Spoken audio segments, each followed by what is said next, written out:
আসসালামু আলাইকুম এভরিওয়ান, নতুন একটা ব্লগ ভিডিও দেখার জন্য আপনাদেরকে আমন্ত্রণ জানাচ্ছি। যারা যারা আমার চ্যানেলটা এখনো সাবস্ক্রাইব করেনি তারা সবাই আমার চ্যানেলটা সাবস্ক্রাইব করে ফেলবেন। আমার ফ্যামিলির জন্য দোয়া করবেন, আমাদের জন্য দোয়া করবেন, নতুন নতুন ব্লগ দিতে পারি। বলেন তো কোথায় গিয়েছিলাম? অবশ্যই দেখাবো, নিচে গিয়েছি যেটা কোথায় গিয়েছি। এই যে ধানমন্ডি লেক। অবশ্য আমি এই জায়গাটা প্রতিদিনই কিছুদিন পর পর আমি যাই, বাট এখানে আমার বসা হয় না। তাই সেদিন আপু ভাই বলল চলো আমরা একটু যাই, যে এখানে বসি আর একটু গাছে খুব সুন্দর বই হয়েছিল, বইগুলো পড়তে গিয়েছিল। আমার খুব ভালো লাগছিল বইগুলো দেখে, আমি খুব মজা পাচ্ছিলাম। আর আপুর ভাই আমাকে বলছে দই ফুচকা খাবে, আমি সবসময় বলি দই ফুচকা খাবো খাবো, তাই সেদিন দই ফুচকা করে দিয়েছিল। আমি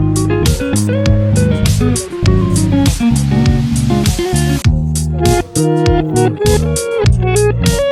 এই যে আপনাদের সাথে শেয়ার করলাম ধানমন্ডি লেক। দেখে তো চিনে ফেলেছেন, ধানমন্ডি লেকে চলে আসছি। তো হাজবেন্ড ওয়াইফ যখন একটু সময় পাই তখন একটু ঘোরাঘুরি করতে চেষ্টা করি। বাচ্চাগুলো বাসায় কোচিংয়ে, একজন কোচিংয়ে গিয়েছে আর সবাইকে বাসায় রেখে তারপরে দুজন একটু বের হয়েছি। দুজন আসলে মোটামুটি একটু সময় কাটাতে চেষ্টা করি, ফ্যামিলি বাচ্চাদেরকে নিয়ে একটু বেরোতে চেষ্টা করি, দুইজন নিজেদেরকে নিজেরা একটু সময় দেওয়ারও চেষ্টা করি। এই আর কি। আমার আবার বাসায় যেতে হবে। আমার একটা কেকের গায়ে হলুদের কেকের ডেলি অর্ডার ছিল। এই যে দোতলা একটা গায়ে হলুদের কেক, এটা ছিল হচ্ছে 3.5 পাউন্ডের। তো এই যে কেকটা আমি অলরেডি রেডি করে ফেলেছি। তো কেকটা রেডি করেছি, এদিকে আবার বাচ্চাদের নাস্তাও আমার রেডি করতে হবে। তো কেকটা কেমন হয়েছে অবশ্যই জানাবেন। আবার এগুলোর সাথে আমার কিছু কাপ কেকও অর্ডার ছিল। এই যে আমি কাপ কেকগুলো রেডি করে ফেলেছি, যেহেতু গায়ে হলুদের কেক, তো গায়ে হলুদের কেকের সাথেই এই কেকগুলো যাবে। আর এদিকে বাচ্চাদের জন্য একটু পিৎজা বানাবো। পিৎজা বানানোর জন্য আমি সব কিছু অলরেডি রেডি করে ফেলেছি। যে এই যে দেখেন তো পিৎজাটা কেমন হয়েছে, বলেন তো দেখি কি লোভনীয় লাগছে? কে কে আমার মতো এরকম পিৎজা বানান বাসায় অবশ্যই কমেন্ট করে জানাবেন। দেখেন তো কেমন লাগছে আমার পিৎজাটা, ভালো লাগছে আপনাদের কাছে?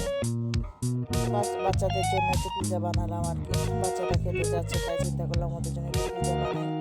আর রাতে ডিনার করার জন্য আপনার ভাই আর আমি চলে গিয়েছিলাম বাঙালিয়ান ভোজে। তো এখানে এটা হচ্ছে আমাদের রিং রোড শাখা আর তাজমহল রোডেই বাঙালিয়ান ভোজটা। এখানে খুব ভালো, আমার খুব ভালো লাগে। আমি এখানে রিজনেবল প্রাইসেই ওদের খাবারগুলা, আর খুব খেতেও মজা ছিল, অনেক মজা। আমি অলরেডি এখানে 2-3 বার চলে গিয়েছি, তো 3 বার তো গিয়েছি।